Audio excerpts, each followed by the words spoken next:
जीवन में जब परेशानी बढ़ने लगे तो प्रभु से अपनी बात कहें, दुनिया से कहने से कुछ भी नहीं होगा। आज का दिन चमत्कारी है। इस वीडियो में आप दीपक से संबंधित उपाय भी जानेंगे, तुलसी का उपाय जानेंगे और अन्य उपाय भी जानेंगे जो कि शारीरिक, मानसिक, आर्थिक पीड़ाओं से मुक्ति देकर परिवार में सुख सौभाग्य रखने का कार्य करेगा। और जीवन में आपको लगता है मेरे बच्चों के विवाह की अड़चन दूर हो, संतान सुख मिले और जीवन में जो बाधा चल रही है उनका निदान हो, तो आज के दिन आपको यह कार्य करने का प्रयत्न करना है। कहा जाता है सबसे अधिक जो श्री रामचंद्र जी को और जो राधा कृष्ण हैं और श्री नारायण को प्रिय है वह है तुलसी। हमारे घर के आसपास तुलसी तो विराजमान है ही, तो उसी तुलसी का क्यों ना हम आज प्रयोग करें। तुलसी सुंदर स्वरूप में माँ लक्ष्मी स्वरूपा मानी जाती है और तुलसी का हर स्वरूप में प्रयोग मेरे प्रभु को सुख देने वाला होता है। ऐसे में आप सभी को ज़्यादा से ज़्यादा आज तुलसी का यह उपाय करने का प्रयत्न करना है। कोई पैसा समय नहीं लगता, परंतु विश्वास से किया जाए तो कार्य तो बनना ही है। इस उपाय को आप कभी भी किसी भी दिन करते हैं तो लाभ तो आपको होना है, परंतु किसी शुभ श्रेष्ठ तिथि में किया जाए तो जीवन में चमत्कार और बदलाव स्वतः आ जाते हैं। माँ लक्ष्मी स्वरूपा है माँ तुलसी, और यह श्री रामचंद्र जी के अर्थात श्री नारायण के सभी स्वरूपों को बहुत अधिक प्रिय होती है।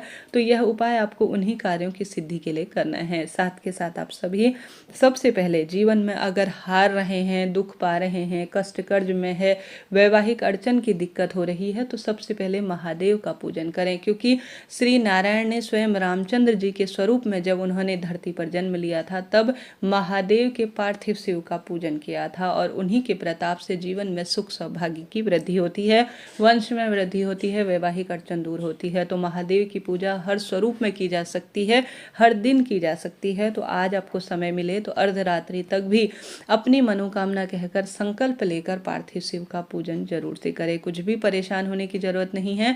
गमले में कोई सा भी गमला ले लीजिए, बस तुलसी का ना हो, उसमें एक मिट्टी का शिवलिंग बनाकर दीप लगाकर पंचामृत चढ़ाकर विधि विधान से पूजन करें।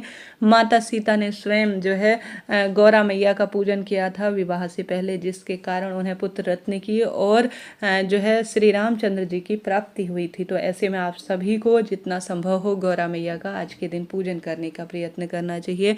ऐसा करने से दुर्भाग्य तो दूर होता ही है, साथ ही सौभाग्य में भी अद्भुत स्वरूप में वृद्धि होती है। तो इस चीज़ का आप ध्यान रखें, ज़्यादा से ज़्यादा दीपदान करें और पार्थिव शिवलिंग का माँ गौरा का पूजन करें।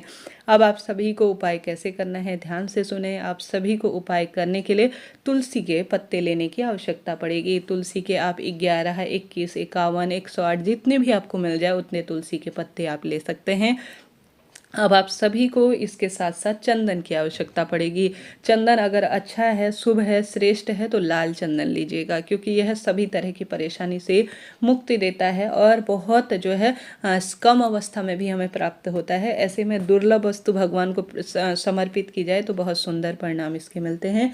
ना मिल पाए तो आप पीला चंदन भी ले सकते हैं। तो तुलसी की आपको 11, 21, 108 जितनी भी हो कहने का अर्थ है उतनी पत्तियां ले लेनी है। आज के दिन तुलसी तोड़ना कोई दोष नहीं देता है, तो आप तुलसी के पत्ते तोड़ सकते हैं। उसके बाद आप सभी को एक लेना है पीला धागा। पीला धागा आप सभी जानते होंगे श्री नारायण को बहुत अधिक प्रिय है और यह शारीरिक, मानसिक, आर्थिक परेशानियों से मुक्ति प्रदान करने में सहायक होता है। अब आप सभी को जितनी भी आपने पत्तियां ली हैं तुलसी की, उसमें अपनी मनोकामना कहकर अपना नाम गोत्र बोलें और अपनी मनोकामना बोलें। जो भी मनोकामना हो कुल मिलाकर, रोग है तो वह आप कहें कि मेरा रोग मिट जाए, दवाइयाँ छूट जाए, विवाह की अड़चन है तो वह कहें, पुत्र प्राप्ति की इच्छा है तो वह कहें, संतान की कोई भी परेशानी हो या आपकी कोई भी परेशानी है, अपना मकान चाहते हैं तो वह कहें। लाल चंदन लगी हुई तुलसी की जितनी भी पत्तियों का प्रबंध कर पाए हैं उसे पीले धागे में अच्छी तरह से पिरो लीजिए, अर्थात एक माला का सुंदर स्वरूप बना लीजिए। देखिए हमारे पास सुंदर सुंदर मालाएं होती हैं, गहने होते हैं, तो हम कितना इससे प्रसन्न होते हैं। तो आप सभी अपनी भक्ति को भाव के रूप में प्रकट करना चाहते हैं तो अपने हाथ से सुंदर तुलसी के पत्तों की चंदन लगी हुई माला जो है पीले धागे में पिरो लेते हैं और उसके बाद एक गोल बत्ती का घी का दीपक ले जाकर आप श्री नारायण के मंदिर में या घर पर विराजमान जो श्री नारायण की मूर्ति है वहाँ पर ले जाते हैं। आप अगर चंदन नहीं मिलता है तो हल्दी का भी प्रयोग कर सकते हैं, क्योंकि हल्दी श्री नारायण को बहुत अधिक प्रिय है और यह रोग दोष कष्ट संकट पीड़ा से मुक्ति देती है। अब आप सभी तुलसी के पत्तों की माला पीले जो है धागे में बनाकर लेकर गए हैं हल्दी या चंदन लगाने के बाद, और उसके बाद आप सभी को ले जाना है एक लाल और एक पीला वस्त्र।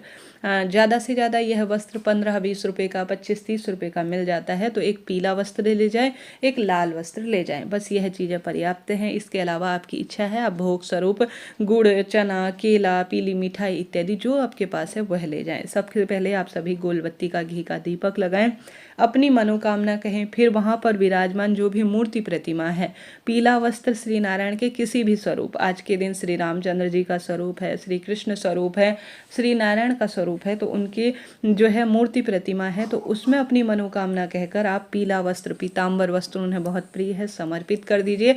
लाल वस्त्र आप सभी माता सीता या श्री लक्ष्मी या राधा कोई भी स्वरूप हो तो लाल वस्त्र अपनी मनोकामना कहकर समर्पित कर दीजिए। गोलबत्ती का घी का दीपक लगा दिया, लाल पीला वस्त्र आपने समर्पित कर दिया। उसके बाद आपकी इच्छा है चने का, हल्दी का, तुलसी का, गुड़ का, पीली मिठाई का, कोई भी वस्तु जो माता लक्ष्मी को और नारायण को प्रिय है भोग लगा दिया। उसके बाद विशेष तिथि पर आप सभी को आज के दिन तुलसी की माला जो आपने सुंदर अपने हाथों से तैयार कर रखी है अपनी मनोकामना कहकर आज उनके गले में धारण करा देते हैं। तो आप यकीन मानिए आप सबसे बड़े श्रेष्ठ स्वरूप में उपाय कर रहे हैं, जिसका परिणाम बहुत सुखद मिलता है। कहा जाता है वस्त्र प्रभु को समर्पित कर दिया जाए, विशेष माला प्रभु को समर्पित कर दी जाए, दीप लगा लिया जाए और विशेष भोग समर्पित किया जाए, तो इससे बड़ा उपाय और इससे बड़ा नियम किसी भी स्वरूप में हो ही नहीं सकता।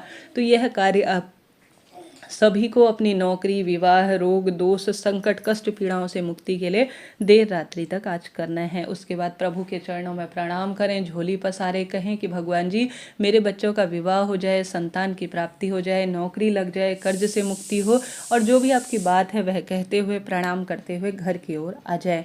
आपने इतनी सुंदर सेवा कर रखी है, इतना समय आपने लगा रखा है भगवान की भक्ति में, तो निश्चित रूप से किसी न किसी स्वरूप, किसी न किसी तरह से आपको इसका फल तो मिलना ही है।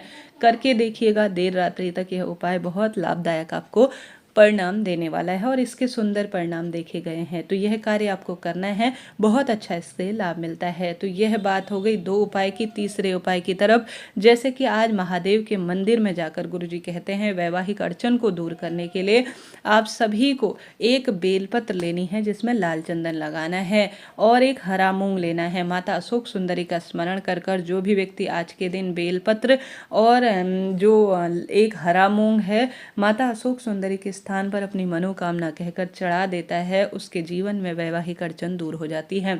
तो आप सभी को देर रात्रि तक एक हरा मूंग, एक बेलपत्र माता अशोक सुंदरी के स्थान पर लाल चंदन लगाकर समर्पित करना चाहिए। यह कार्य आपको करना है। साथ के साथ तुलसी की सूखी लकड़ी की जो है आप आज के दिन विशेष दीप लगाकर श्री नारायण के स्वरूप को प्रसन्न कर सकते हैं। महादेव के मंदिर में दीप लगाएं और माता जो है गौरा को आप सुहाग की सामग्री चढ़ाते हैं, राधा कृष्णा उनके स्वरूप को सुहाग की सामग्री चढ़ाते हैं और पंच दीपक लगाते हैं, तो अद्भुत लाभ मिलता है। सबसे पहला दीपक आपको आज माता लक्ष्मी, क्योंकि शुक्रवार का दिन है तो घर के दरवाजे पर लगाएं। उसके बाद दूसरा दीपक अपने घर की रसोई में मां अन्नपूर्णा का ध्यान करते हुए लगाएं। तीसरा दीपक आप अपने घर के मंदिर में लगाएं। चौथा माता तुलसी के निमित्त आप सभी दीप दान करें। 5वां श्री नारायण या महादेव के मंदिर में दीप दान करने का प्रयत्न करें। चाहे तो गोल बत्ती का प्रयोग करें, चाहे तो लंबी बत्ती, इच्छा आपकी है, परंतु इसका बहुत अच्छा परिणाम मिलता है। देर रात्रि तक करने का प्रयत्न करें। आशा है, उम्मीद है वीडियो आपके लिए उपयोगी रहा होगा। राधे राधे।